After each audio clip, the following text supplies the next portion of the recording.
And welcome, Hoosier Nation, to our 44th episode of the Hoosier Sound, where our show has one main goal: to give you our perspective of IU sports from the point of view as a student or a young adult. In addition, we will also give our view on hot takes from around the world of sports. We are recording this edition on Sunday afternoon, July 8th, where I am your host, Noah Freeman, and I am with my usual co-host, Matthew Lukens. For this episode, we are recording it a little early just because with the summer, getting Matt and I's schedules coordinated every single week is a little hard with summer breaks and everything. So we are just recording this one a little early. And yes, there are going to be a couple things that happen before our normal posting on Tuesday evening, but we will be posting this Tuesday evening. So all of you will be hearing this Tuesday evening, Wednesday, or later, but we are just posting this Sunday afternoon. Normally, we'll be going live every Tuesday evening at 8:30 p.m., but if you miss us live, you can subscribe to various networks so you can listen on your own time. Check out our Twitter and Facebook at The Hoosier Sound and subscribe. All of our information is in our website, thehoosiersound.com. All right, Hoosier Nation, it is time for some sports talk, but first, Matt, what is your memorable monologue for this week in IU sports? Sure. So, obviously, this weekend, DJ Carton's coming out with his final three. Of course, pivotal recruit for the class of 2019. And the fact that you're assumed to be in the final three, nothing set in stone yet, but he did take an official visit to us and posted some photos and got a gazillion likes on Twitter. So I would assume that we're going to be in the final three, which is good news because he's cutting it from 6 to 3, which means that we're closer to a commitment than we were previously, and our chances are slightly higher. And then maybe 24/7 will actually fix their crystal ball. But yeah, exactly. Remember, we are recording this on Sunday afternoon when he's supposed to be posting this Sunday evening, so we don't officially know if he's cut it down. But I would be surprised if IU wasn't in the top 3 at least. Even if he narrowed it down to 2 people, I'd be surprised, but not shocked. But I definitely think he'll be in the top 3. I feel like he wouldn't waste he only gets 5 official visits. I feel like he wouldn't waste an official visit on us if he wasn't going to put us in his final 3. Yeah, like, that's what you got to know about these prospects. If they take an official visit to us, we're at least in the top 5. So yeah, and yeah, he's got the visit. Hopefully he'll narrow it down. And also people did think that there's a chance that he could commit or should have already committed. Basically, some people thought after Michigan and IU, those visits, that he would commit. So that just shows that he's not ready to commit. Also, that we have a little bit longer, but he is narrowing it down. So we're closer, but we still have longer. So that's a positive sign, at least in just getting his general perspective where he might. Yeah, and he is the most pivotal of the recruits because he is the one who's supposed to commit first. And basically, if he were to commit, he'd get the ball rolling. So this is a pretty big deal if he were to commit, because obviously he's really close friends with Trace Jackson Davis, and adding him to that class, along with the fact that he already has a strong relationship with the coaching staff, I'd probably venture to say that he would be a lock. So then that's 2 5-star recruits. And then Keon and Trace they say they haven't talked about playing together, but I'd be surprised if they haven't talked about playing together, especially since they're getting recruited by all the same schools. So I could very well see DJ being the start of a 3-man 5-star class, definitely. But again, that's me saying if we get him, and then if that happens, then maybe this other stuff. So it's recruiting's just a bunch of, hypotheses, hopefully coming true, but I can't say for sure that it's going to go one way or the other. Yeah, and hopefully next week we are going to hold off on giving our topic for next week, maybe up until the very last minute, basically, because the recruiting period, basically the first main recruiting period, they've already had some, but this is the first big one that you'll see a lot of recruits start going places. If you remember, I tweeted the Indiana recruits last year when they all committed, and that was when we got the flurry of, what was it, 3 commits in 2 days or something like that. This was this recruiting period that's coming up in early July. So hopefully maybe we'll have a recruit or two. I was thinking optimistically, but maybe we'll have a recruit next week to talk about. So hopefully that is a teaser for next week's episode. Yeah, wasn't it Demezi, Jerome, and Rob all committed within like 2 days of each other? Something like that, yeah. I have it tweeted. I should pin that instead of the other thing I have pinned. Because I remember I'm on vacation in St. Augustine, and my phone like blows up. I'm like, oh, we got a 4-star commit. I was like, all right, solid. And then 3 hours later, we got another one. I was like, great. And then like the next morning, another one came out. I was like, what is going on? I didn't know we had this many scholarships open. So hopefully it's like that this year. That would be. I like to get the recruiting out of the way early, and then just go for our big guy like Romeo. I think that's the best strategy. But I mean, hey. Yeah, it worked. And but I also do want to talk about, I'm going to try and find this. Oh, there it is. Yeah. So we had last year on July 16th, that was Race was the first commit. And technically he was a commitment, even though he did reclassify. He still counts because he started the ball rolling and stuff. Then we had the next day we had Jerome Hunter on the 17th and Demezi Anderson on the 17th. So that is when we have, and the next, it'll be July 11th is the first day of the new recruiting period. So fingers crossed, maybe next week we'll be talking about a recruit, or even maybe we'll just update you with how the recruiting with this recruiting thing went. But I wanted to also mention the summer league stuff, because we're in the middle of that. There is a lot of games today on Sunday. So again, we apologize that we can't get this into the stats, but I wanted to give just a quick update with how everyone's doing. So far, Rojo, summer league is weird. We would be explaining it for a long time, but some teams play more games than others in different locations. But long story short, Robert Johnson has already played 4 games. Or the Hawks, his team has played 4 games. He played in the first 3 and not the last one. He's played a total of 25 minutes, gotten 7 points, a couple highlight plays, hasn't been able to see the floor too much. Thomas Bryant, after getting signed by the Wizards, they've only had 1 game, but he played 27 minutes, which was tied for the most, or just under Troy Brown Jr., which was obviously their first-round pick.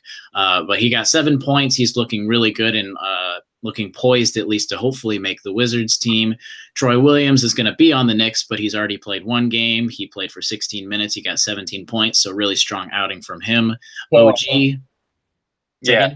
Troy Williams, I was watching him last night. Standout player from that game. Well, Kevin Knox was the standout player. Other than that, everybody was really excited about Troy Williams. So, I mean, that's a good list to be on, especially for the Knicks. Mm-hmm. And then we got OG, who is the clear star for the Raptors Summer League. He played 27 minutes, which was the most by anyone. He got 9 points in that game. Again, you can see how Rojo's already played 4 games. Some people have already played 1. It's weird, but that's so far the update. James Blackman Jr. played 1 game, 17 minutes, 2 points. And then we got Christian Wofford, sadly, who's played 3 games and hasn't seen 1 minute yet. I hope he gets to play, because that'll be fun to see. I don't expect him to make the Grizzlies, but I feel like there's a place on a G League team for him somewhere. Yeah, you could definitely always go over to Europe again, because I mean, there's plenty of people looking for great basketball players, and Christian Wofford's a great basketball player. I agree. But let's get into the main topic of our episode. So this show, we're basically going to talk about a lot of Indiana football on today's episode. IU football, it's improving, right? You would say that we're on the up and up? Yeah, we are on the up and up. I believe that I will definitely make a bowl game this year, in my opinion. And this is a really good stretch for IU football, because that would have been 3 bowl games in 4 years. And yeah, but the big question is, how can they get noticed if they're in a division where 4 of the 6 other teams are Ohio State, Michigan, and Penn State? Today, Basically, we're going to be discussing what Indiana can do to start to get noticed around the league a little more, because even if they make bowl games and have consecutive seasons where they make bowl games, no one's going to look at IU football at all.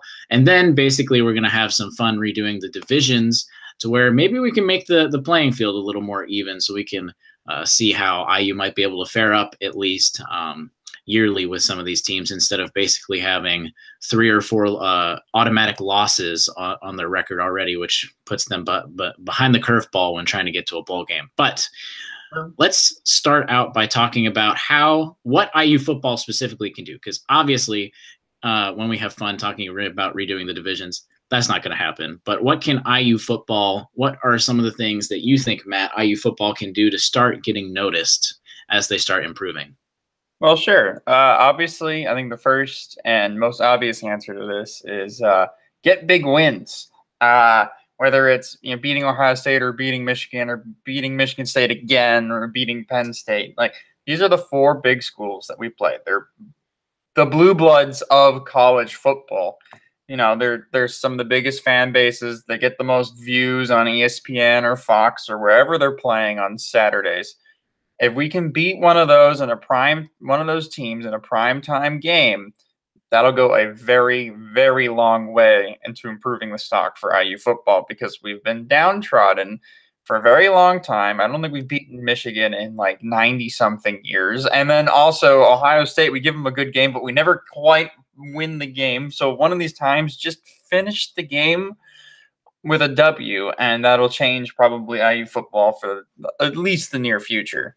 Because I don't remember, we should have counted the amount of games that IU football has been in prime time in the big light, sometime even at night, and they just lost. They even in a lot of these games, and they just lost these big marquee wins. But I do want to say that was the first thing I was talking about too. I think IU just needs to finally get over that hump and stop losing at the last minute to some of these big time opponents, and get a win, because this year we've got 2 games in a row where we're on ABC and ESPN. So hopefully we can at least get one of those wins this year.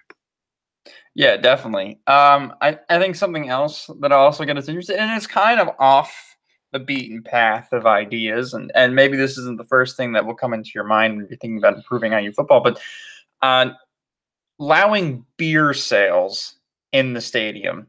And you go, what does that have to do with IU football getting noticed? And here's my first point, which is that people go to the football games, but they don't stay for the whole game, right? You're there for the first half, then half the student section is there for the second half, and that's because, well, to be frank, the students only care about getting drunk and going to the tailgates, and the fact that they have football tickets is so that they have basketball tickets, so that they go anyways because they have them and they might as well use them. But we're down by 7 at half, and nobody has any hope whatsoever in IU football, so they all leave. So how do we get the students to stay? Well, if they want to go drink somewhere, you might as well let them drink in the stadium, because they're going to drink anyways, and they sneak alcohol in anyways. And I know this is kind of, like, why would you even allow, it's going to get too, it's going to be a frenzy and they're going to get too rowdy. But that's the point. We don't have a home field advantage. When half the stadium leaves at halftime, and people are like, it's too hot. I don't want to be here. And, we have half a stadium. That's how we allow Rutgers to come back from 30 on us in the fourth quarter. We have nobody watching. Nobody's there. Nobody actually cares. We got to get people to actually stay and care. Purdue did it, and Purdue has, one of the loudest stadiums now, because everybody's drunk, which makes you a louder person because you can't really tell how loud you're being, and it gives you a home field advantage. And I think the first way into helping us get one of those big wins is actually maintaining a home field advantage. And I think selling beer in the stadium would be an excellent way to kind of provoke people into being a little bit rowdier at football games. Wasn't there a coach recently that actually asked for beer sales to come into effect during IU football games? I think that coach might have been Coach Wilson or somebody Yep. like that. Yeah, right. But yeah, Mhm. no, it's honestly, if we get people to stay and be drunk while they're staying and be invested in the game, we have a much better crowd. Like, I've gone to games at Michigan State, I've gone to games at Ohio State, I've gone to games at Michigan. Like, Notre Dame. If you ever watch a Notre Dame game, all these schools have home field advantages because the fans actually care and they're on their feet on second down, and we don't have to provoke them to get off, scream at the loudest, that as they possibly can on third down. Like, it's deafening at the Horseshoe on second down. Not third down. Second down is deafening. Third down's like bone shakingly loud. And that really helps your defense because offense can't communicate. And that's a home field advantage. We don't have that at IU. Everybody goes, woo, third down, Jaws, let's go, let's clap our hands a bit. All right, let's be quiet and focus on the game. No, scream your lungs out. And I think, being slightly inebriated will help people come out of their shell a bit and be more invested in the game. Now, at least, despite all of that, depending on whatever your views are, I did. Matt and I didn't compare notes at all. I just told him to get a few things that how IU football can get noticed. And I didn't talk about alcohol sales, but I just said that people need to come to games, first of all, which basically that was what Matt was saying, it how we could get people to come to games. Because last year there was not one game. It was even Ohio State was the closest we got to a full stadium, and they said we got a sellout crowd. But if you looked at that upper basically left-hand corner of the stadium, some of those seats were still a little empty. So it wasn't even completely packed. It was much more packed than we have seen it in forever, basically, against that season opener with Ohio State. But there were even no other games, even when we were a few games in when we had Wisconsin. And Wisconsin was arguably as good as Ohio State was when we played them. And we just had no one at the games. So we got to get people to start coming to the games. That's one of the ways that Matt said that people would come. As sad as it should be, you shouldn't have to be able to sell beer for students to come to games, but that's where we are, at least as of right now. And the other point to help, Matt was talking about getting loud. We have at least taken one step towards that direction, which is going to help. And we just closed the end zone of the stadium, which will help because now the sound can bounce off in more places, and obviously it doesn't go out with that part. So hopefully the stadium's automatically going to be a little louder next year since we just finished closing in the end zone. I mean, yes, I agree, but I feel like if we lose half the people at halftime, it doesn't matter. Oh yeah, I just mean it for the people that are there at the moment. At least that'll help a little bit. I know. And then on top of that, besides beer sales, the culture needs to change at AU.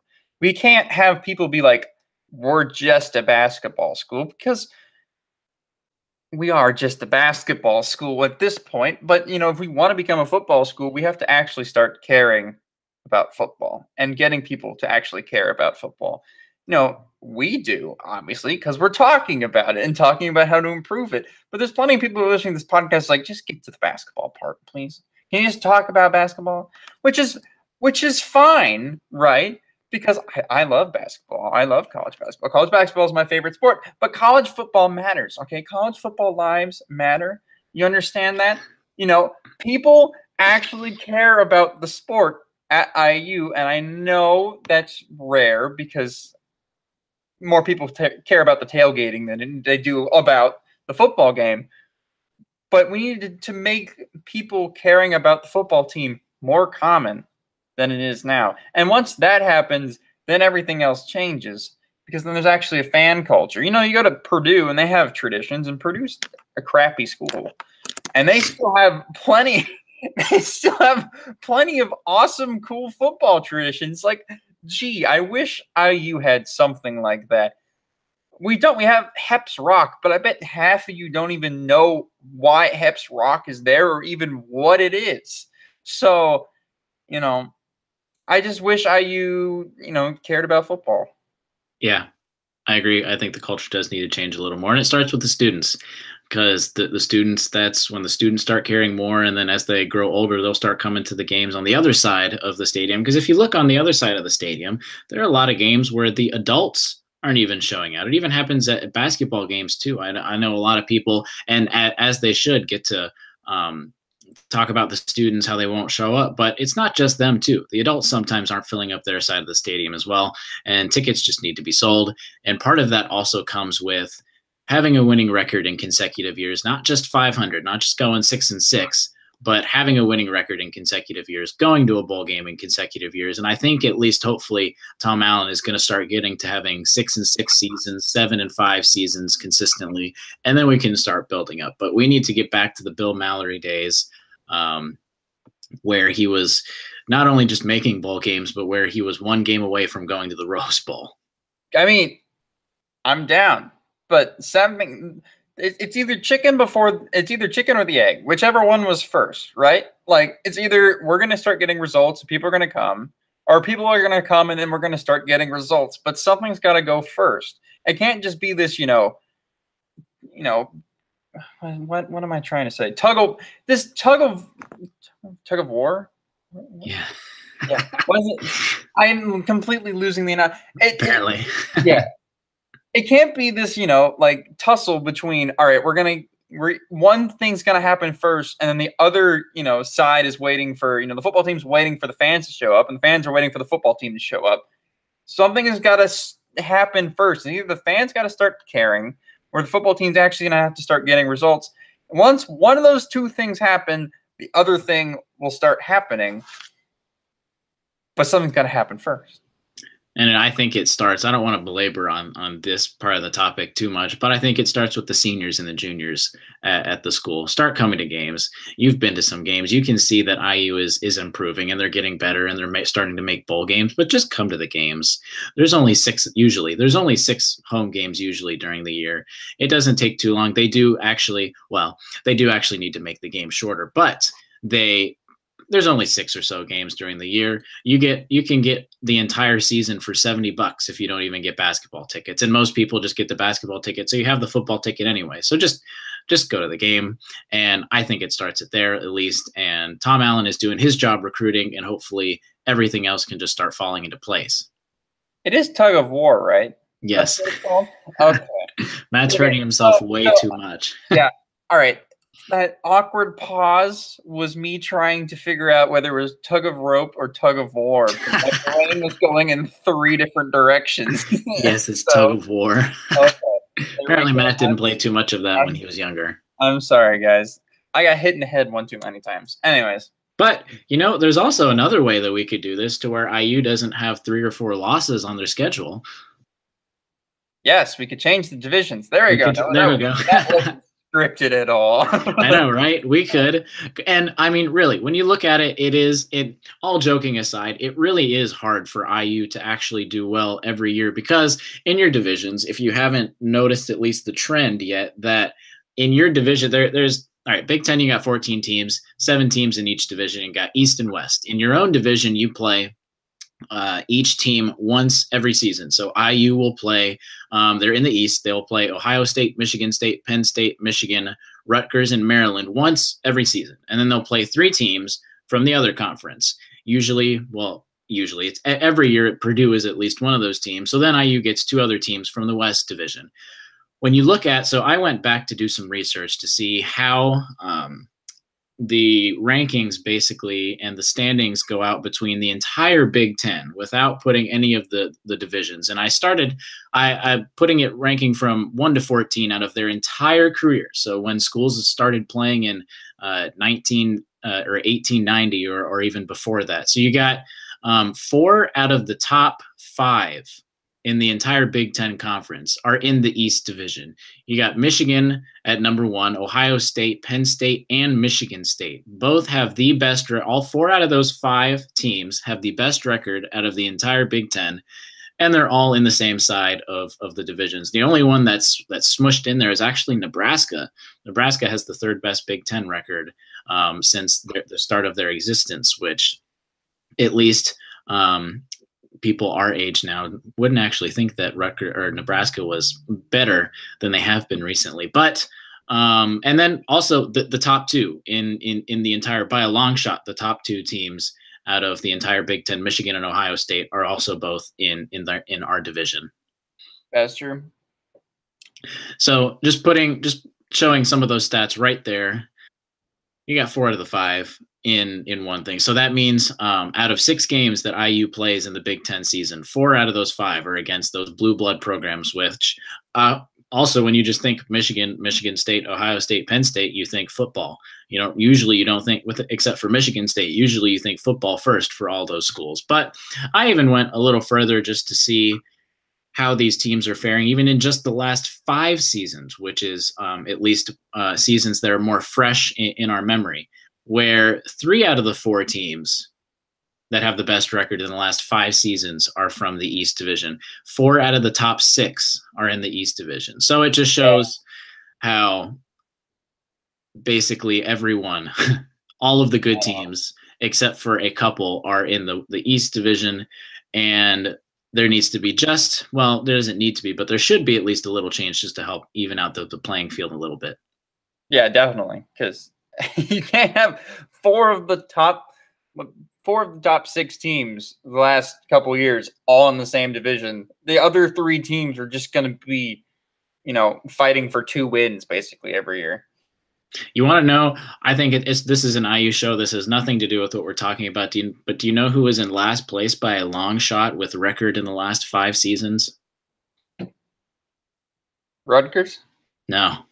Actually, Rutgers was even by far and away above the team in the last 5 years. Is it Illinois? No, not even Illinois.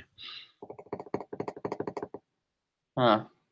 Except for last year, Purdue has been terrible at football in the last 5 years. Oh, that's true. So they posted. So you got Ohio State, who posted a 884% for their record, obviously because they've lost like 5 games in the past 5 seasons. Then you got Purdue, who has a .262 record in the last 5 seasons. Boiler up, as they say. That's comparatively winning about 2 or 3 games a season, folks. And because even Illinois is over a point higher. They're .366 as their record the last 5 seasons. That just shows it's just a little jab at Purdue. It doesn't have to do with anything about what we're talking about. Purdue cares about their football team. They should be much better than that. They also play in by far the easier division, and I don't want to hear any Purdue fans tell me otherwise. Like, by far. Like, the only really good team you have to play is Wisconsin. And I guess Nebraska's getting better with Frost being there. But then Iowa's decent sometimes, but in and out. Yeah, Iowa's in and out. But Iowa's basically us if we were in the other division. For the most part, they're a little better. Just because I think when they're good, they're in top 25, sometimes top 10 good. Oh, I know, but that's because they win all their non-conference games, which we almost always win our non-conference games, and then they play Minnesota, Illinois, Nebraska, Purdue, and they have what? Now they have 7 wins, and they're 7-0. And then they play Wisconsin or Northwestern, and they probably lose to Wisconsin. They beat Northwestern. They got 1 loss. And then they play one of the big guys from the other side, and they give them a game. That would be us. That's exactly how we play everybody. We beat Minnesota. We'll beat Illinois. We'll beat Rutgers for the most part. We'll beat Maryland. We'll give Purdue and Illinois a game. And then we'll give Michigan, Ohio State, and Penn State all frights. That's what Iowa does. Iowa's that team. But Iowa's just on the other side of the conference. And then also because they win some and they get an easier schedule, they get better recruits, so they're a better team. I'm just arguing that we're the Iowa of the other division, but because, Penn State, Michigan, Ohio State, and Michigan State are all in our division, that it's impossible for us not to get 4 losses on our record. Yeah, and Northwestern actually is only just a recent they're only doing well recently. Do you want to know who has the worst record out of the entire Big Ten for their all-time record? I'm guessing it's Northwestern. It is Northwestern, because I said that. But yeah, Northwestern they're even worse than Indiana in their all-time record at football, and that includes Indiana when they were first starting out, and they were not very good. Indiana historically is not very good at football. They are second to last by a pretty wide range from at least even Rutgers that's above us. But anyway, all right, so let's have some fun. Let's see if we can move some of these divisions around to where IU's not going to get 4 automatic losses, basically. So I think at least to do this, because when you think about it, they are doing East and West because of their placement across the country. You look at the East side, all of those teams are more or less closer to the East side of the country than they are the West. And it's pretty self-explanatory. I don't know how else you could explain it besides Purdue's basically the only one that's in the middle, more or less, that's on the West side. But I think for at least for our purposes, you got to take out the East and the West part. You can't keep doing the area of the country because then you're just going to keep the same teams right there. Don't worry about where they reside. I think you got to go something like overall record. And I did a couple things that we can talk about. And I also think you also can't worry about rivalries, because I know that they want to protect the Michigan State, Michigan, Ohio State, all of these different rivalries. But IU and Purdue aren't in the same division. Sometimes people even forget that, but we just have a protected rivalry where IU plays Purdue every year. So it doesn't really matter with that part. What are some factors that you think will have to go into us just moving teams into another division? I think Rutgers and Maryland should probably be in the same division just because they're so far east that Rutgers and Maryland should be in the same division and opposite division from the likes of like Nebraska and Iowa, because they're so far west and they're so far east that traveling is going to be kind of hard. And like the time zone difference, especially for Nebraska and Rutgers and Maryland, is like so much different that it's just kind of unfair if you put them in the same division they have to play every year. If they play, you know, because they're one of the 3 teams from the other division, that's fine, but they also just don't have a protected rivalry, so you just probably should keep them in 2 different divisions. All right. Okay, so let's go with I put these teams into divisions literally by record. So like 1, 3, 5, 7, 9, 11, 13 are all on the same division, and then same side for the even side. So just alternating everyone. I want to get your opinions on what you think the balanced level of these divisions would be. So on one side, we've got Michigan, Nebraska, Michigan State, Minnesota, Maryland, Illinois, and Indiana in one potential division. And on the other side, you got Ohio State, Penn State, Wisconsin, Iowa, Purdue, Rutgers, and Northwestern. What are your thoughts if we just did overall record 1 through 14, alternating every one? I feel like that would work, but I feel like the division that we're in is now the easiest one, and we're trying to figure out because Iowa is the 4th in the 2nd division there. Correct. What would be the West? Mm-hmm. Yeah. See, now they should be 3rd in whatever division they're in, and you should probably like flip them with somebody, but I don't know. The only part is because you do have, I think by far and away the top 5 best teams, at least, even if you discount Nebraska historically, just because I don't think they've been as dominant, at least nationally, as they have recently. You got Michigan, Ohio State, Penn State, Wisconsin, and Michigan State. So I think we both can agree that those are the top 5 teams overall, at least from the Big Ten. Yeah, yeah, especially like overall historically, definitely. So then you got basically next it's Nebraska, Iowa, and Minnesota before it goes down to Maryland, Purdue, Illinois, Rutgers, Indiana, Northwestern kind of stuff. Yeah, I think you swap Nebraska and Iowa, and then that's all fixed. Okay, I'll read that in a second, but I want to get your opinion on this as well. So I did, I basically added up so we can get even a little more recent history. So I added up their rankings from the last 5 years, and I combined them with their overall record, and then any tiebreakers I did were kind of bowl game appearances and how many wins they have during bowl games. So let me see what you think about this. You got on one side, you got Ohio State, Penn State, Michigan State, Iowa, Maryland, Purdue, and Rutgers. Then you've got Michigan, Wisconsin, Nebraska, Minnesota, Northwestern, Illinois, and Indiana on the other side. I like that one a lot more. Mm-hmm. I do. I think that one's a lot more even. Matt is that one's definitely thinking a lot more even. On that dead air. Yeah, it's currently like festering in my brain. But yes, that's definitely a lot more even. I feel like we would actually have a chance to go 6-6, even if we were, less than decent that year. Because you still got, in our side, you still got Michigan, who's more or less always going to be very good. You got Wisconsin, who's more or less always going to be very good. You got Nebraska, who's at least recently kind of up and down with being either a top 25 team or out of it. But I guess most of the time, Nebraska's in the top 25. They're at least in that kind of conversation. So you got three of those kind of powerhouse teams. Then you got a decent team that they do decent usually every year with Minnesota.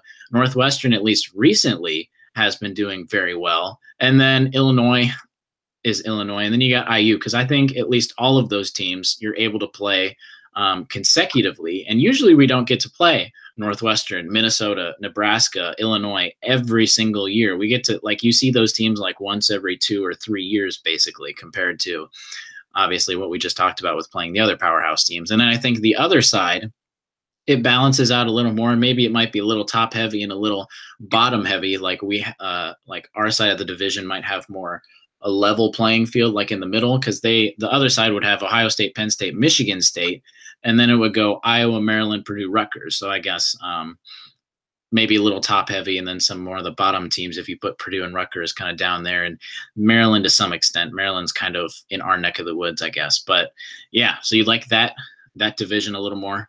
Yeah, I definitely like that division a lot more. But I also see the point of why Michigan State, Ohio State, Michigan, and Penn State are always together is because every time those teams play each other, it's a marquee game, and it's better for the conference. So if you're going to still have them play, but you're going to have them like kind of separated like they were, and that takes Michigan's 3 games from the other conference wouldn't it be Michigan State, Ohio State, Penn State? Yeah, either that, maybe not Penn State. I think they'd probably play Ohio State and Michigan State at least pretty frequently. I think the protected rivalry would be more Ohio State. Then I would feel like most years they'd play Michigan State, maybe those 3 teams in general. And it would also really give Michigan a good run for their money to show how deep they could be. But then maybe that 3rd team they can play just bevy of Iowa, Maryland, Purdue, Rutgers, that kind of stuff. So, I mean, and then there's also always the chance that we could just do it like the Big 12 does it and just get rid of divisions and then just play, 9 teams and just randomly every year, right? Because then there's some years that we could probably get, sometimes there's years that we get Michigan State, Ohio State, Michigan, Penn State, and Wisconsin. We play all 5 of those teams in a year. Last year. Right?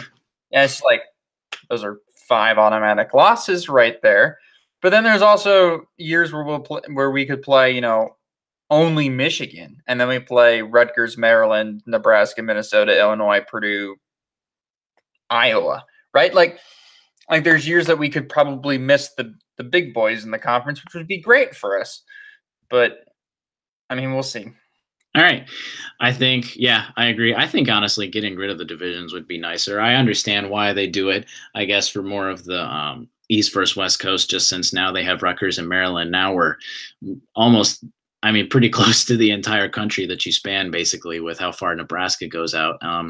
But at least I think we both might agree even that just getting rid of divisions would be nice. But if we were to redo the divisions, I guess the Hoosier Sound has finalized on Ohio State, Penn State, Michigan State, Iowa, Maryland, Purdue, and Rutgers on one side. And then you got the other side with Michigan, Wisconsin, Nebraska, Minnesota, Northwestern, Illinois, and Indiana, leveling the playing field out a little bit. Obviously, this is never going to happen, or even if it did happen, it would never be anywhere close to what we just came up with. Just 2 guys, just talking to a podcast. But we just had a little fun. We got to get through the off season a little bit. We're getting closer. We're into about 50 or so days left until football kicks off.